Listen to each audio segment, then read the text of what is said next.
Thus far, we've solved linear systems in two ways. One was with the graphing method, our second way was via the substitution method, and now we're going to learn a third way called the elimination method.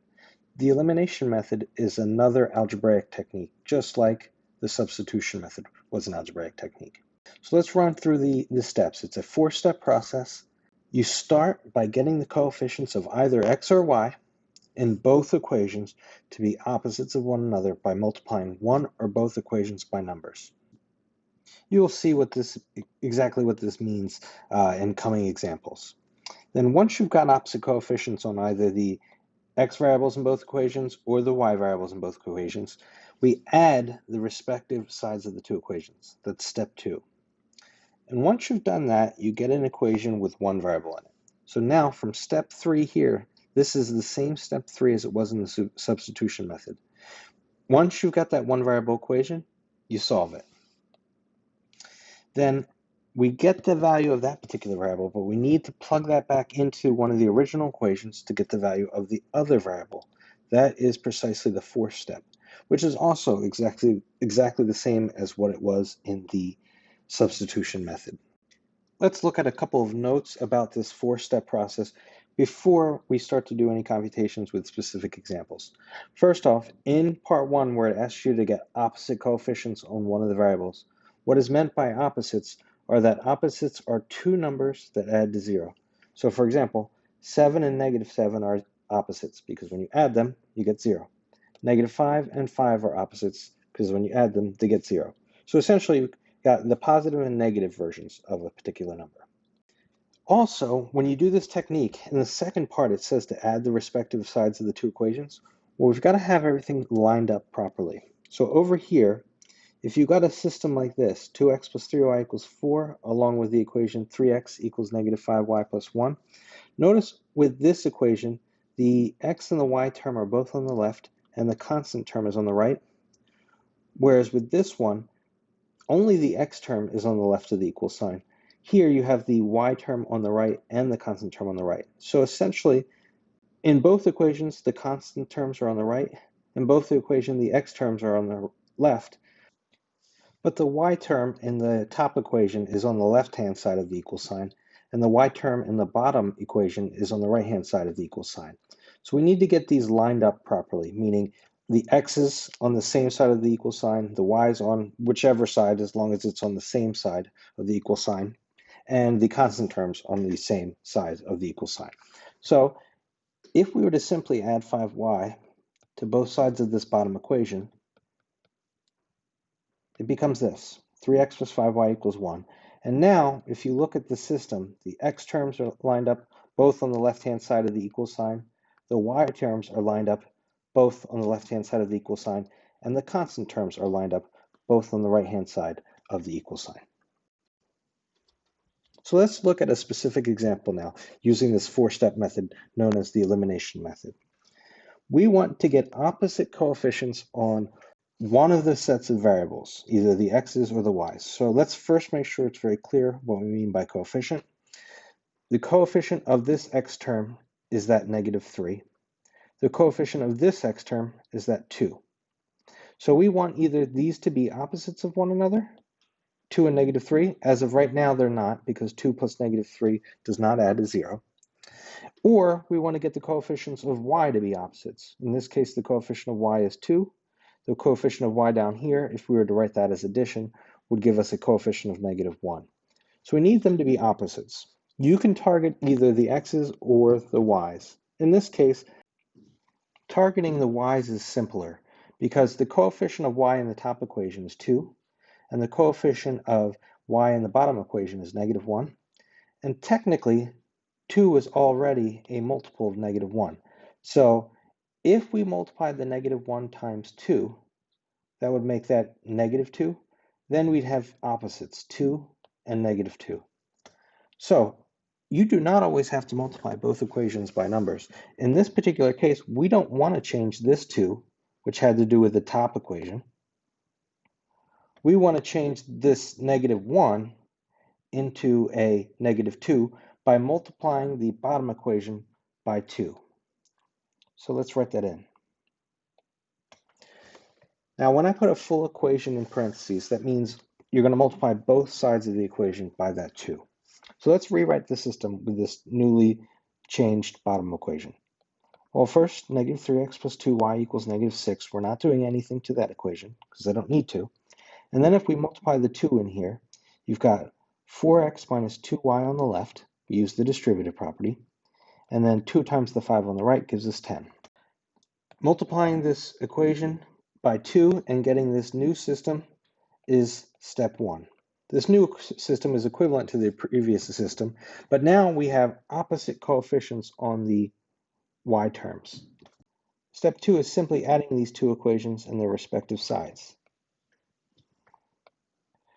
We've got negative 3x plus 4x would give us 1x. The positive 2y plus negative 2y would give us 0, so the y term completely falls out. That's why it's called the elimination method. And on the right-hand side, negative 6 plus 10 gives me 4. So adding these two equations was step 2. Step 3 is to solve the resulting one-variable equation. But in this case, this thing is already solved. We have that x is equal to 4. So step 3 we don't actually need to do in this case. So we can jump right to step 4.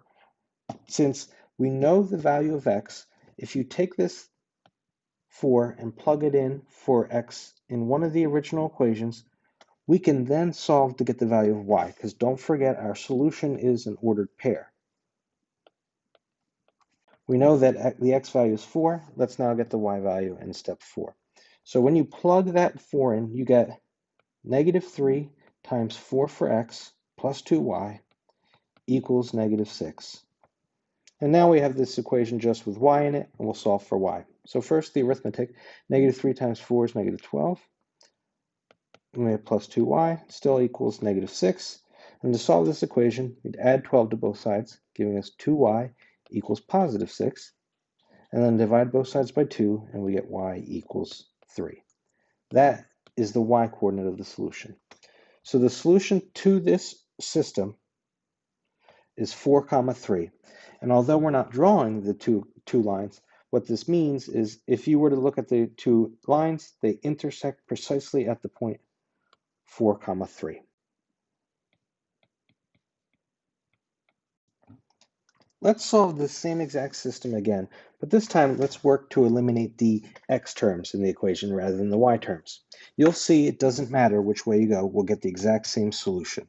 The coefficients of each of the x terms in these equations are negative 3 and 2 respectively.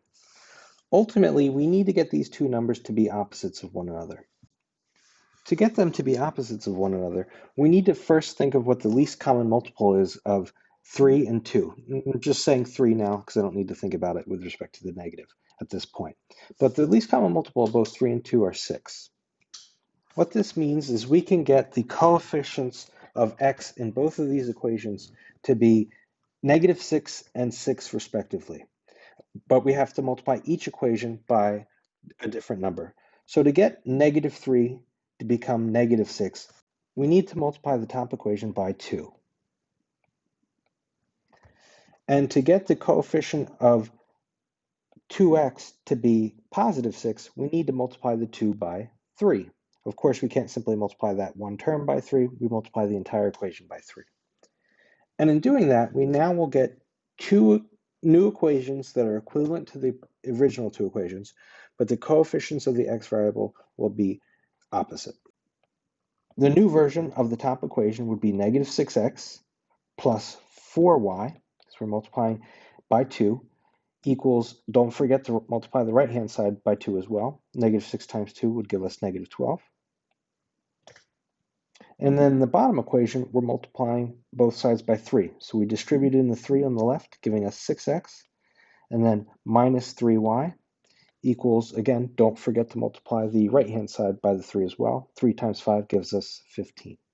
You now have completed step 1 of multiplying the one or both equations by numbers to get a new system that has opposite coefficients on one of the variables, in this case, the x terms. Step 2 of them is to add these two. We get negative 6x plus 6x is 0x, or 0. So we're not even going to write that in, because when you add 0 to things, it doesn't change them, i.e. the x terms have been eliminated. 4y plus negative 3y is 1y, and negative 12 plus 15 is 3.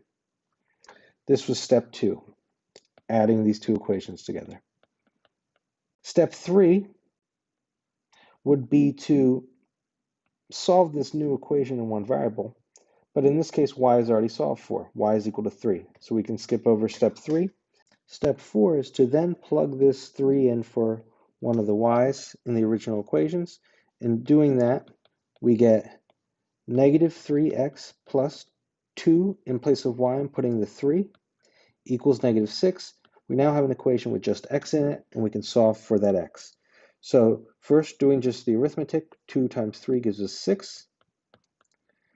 Then from here, to solve for x, we need to subtract 6 from both sides, which would leave us with negative 3x on the left, and negative 6 minus 6 would give us negative 12 on the right, and then dividing both sides by negative 3, we get x equals 4. So the solution to our system is 4, 3. Notice this is exactly the same solution when we solved it and eliminating the y's. You do not need to solve the systems twice. This is just to show you that it would give us the same solution.